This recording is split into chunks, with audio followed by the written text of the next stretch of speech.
चिंटू मंडल अपने इस मिट्टी को छोड़कर चेन्नई काम करने के लिए जा रहा था। चेन्नई में मजदूरी करने के लिए जा रहा था। अपने छोटे छोटे मासूम बच्चे को छोड़कर, अपने इस पत्नी को छोड़कर, इस छोटे से क्यूट बाबू को छोड़कर। देख लीजिए, ये उसी चिंटू मंडल के परिवार की हालात है। इसके चेहरे पर मुस्कान लाने के लिए इसके पिता इसे छोड़कर कोरोमंडल एक्सप्रेस से चेन्नई जा रहे थे ताकि वो अपने इस बेटे को डॉक्टर बनाते, इंजीनियर बनाते।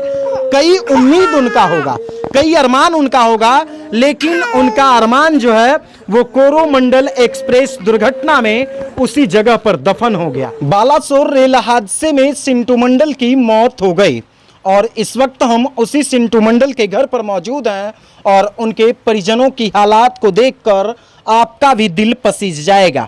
आप देख लीजिए, ये वही चिंटू मंडल का घर है जिनके घर का जो आंगन है वो पक्का का नहीं है और इसी घर के आंगन को पक्का करने के लिए चिंटू मंडल अपने इस मिट्टी को छोड़कर चेन्नई काम करने के लिए जा रहा था।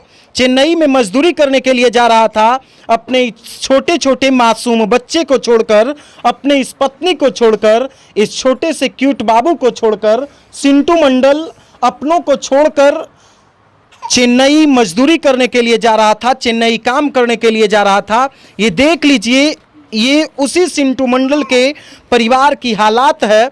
किस तरह से ये छोटे छोटे बच्चे जो हैं वो मासूम बच्चे अपने पिता के आने का इंतजार कर रहे हैं। ये चिंटू मंडल का सबसे छोटा बेटा है जिसे ये मालूम नहीं है कि उनके पिताजी अब इस दुनिया में हैं या नहीं हैं, और ये चिंटू मंडल का बड़ा बेटा है जिसे भी शायद मालूम नहीं है कि अब इसके पिता इस दुनिया में हैं या नहीं है। और ये चिंटू मंडल की पत्नी है। आप देख सकते हैं कि किस तरह से ये रो रही हैं, विलक रही हैं, विलाप कर रही हैं, क्योंकि इनका सुहाग उजड़ गया। इनके पति इस दुनिया को छोड़कर चले गए। इनके चेहरों पर खुशी लाने के लिए, इनके चेहरे पर मुस्कान लाने के लिए इनके पति इन्हें छोड़कर चेन्नई कमाने के लिए जा रहे थे और रोते रोते ये बेहोश हो जा रही हैं।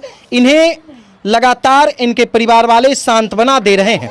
ये देख लीजिए, ये चिंटू मंडल की सास हैं, जो सासू माँ हैं। ये पत्नी विलाप कर रही हैं, रोते रोते बेहोश हो जा रही हैं। ये छोटे बच्चे हैं, ये माँ हैं। आप हालात देख लीजिए इस घर का कि कितना गरीब परिवार था जो अपने परिवार के घर, अपने परिवार की खुशियों को पूरा करने के लिए चिंटू 1000 किलोमीटर की दूरी तय कर चेन्नई जा रहा था मिठाई दुकान में काम करने के लिए।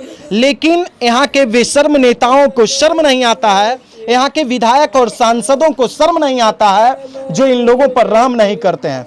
रोजगार देने की बात करने वाले उन नेताओं तक जरा ये तस्वीर पहुंचा दीजिए जिस तरह से चिंटू मंडल की पत्नी विलाप कर रही है, चिंटू मंडल के ये छोटे छोटे बच्चे विलाप कर रहे हैं, उनकी मां विलाप कर रही हैं, क्योंकि चिंटू उनके घर का सबसे छोटा बेटा था और छोटा बेटा अपने मां का बहुत दुलारा होता है। ये देख लीजिए, अपनी मां के गोद में ये छोटा सा बच्चा है जिसे हम भी गोद में लेने का प्रयास करेंगे।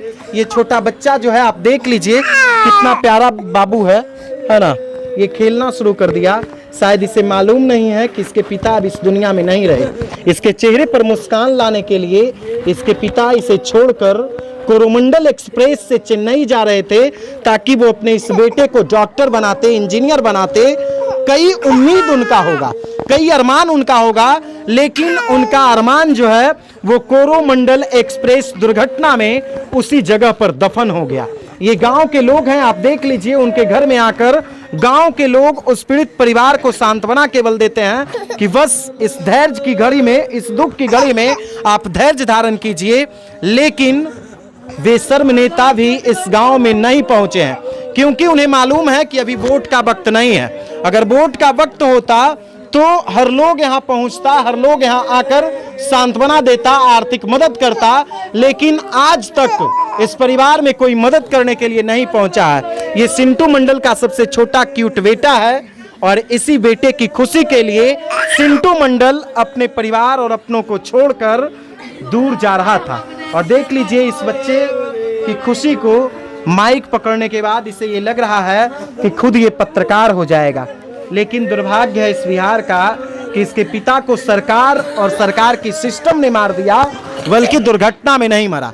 अगर सरकार और सरकार की सिस्टम इसके पिता को नौकरी दे देती, गांव में ही रोजगार दे देती, तो शायद सिंटू मंडल अपने गांव को छोड़कर नहीं जाता। और ये पीड़ित परिवार हैं, आप देख लीजिए कि किस तरह से ये पूरे परिवार का हालात जो है वो बेहाल हो गया है। पूरा परिवार जो है वो रो रो कर बेहाल हो गया है कि न जाने कब तक इस घर में खुशी लौटेगी, लेकिन खुशी कैसे लौटेगी, क्योंकि सिंटू मंडल का डेड बॉडी भी इस परिवार को नहीं मिल सका। अब जरा आप ही सोच लीजिए कि बिहार सरकार किस तरह से यहाँ के लोगों का मदद करती है कि एक अपना मजदूर खोने के बाद, एक बेटा खोने के बाद उस परिवार को उसका डेड बॉडी भी नहीं मिलता है। अब हम इनके परिजनों से बातचीत करेंगे कि कैसे उस परिवार का हाल है, कैसे उनकी जिंदगी चलेगी।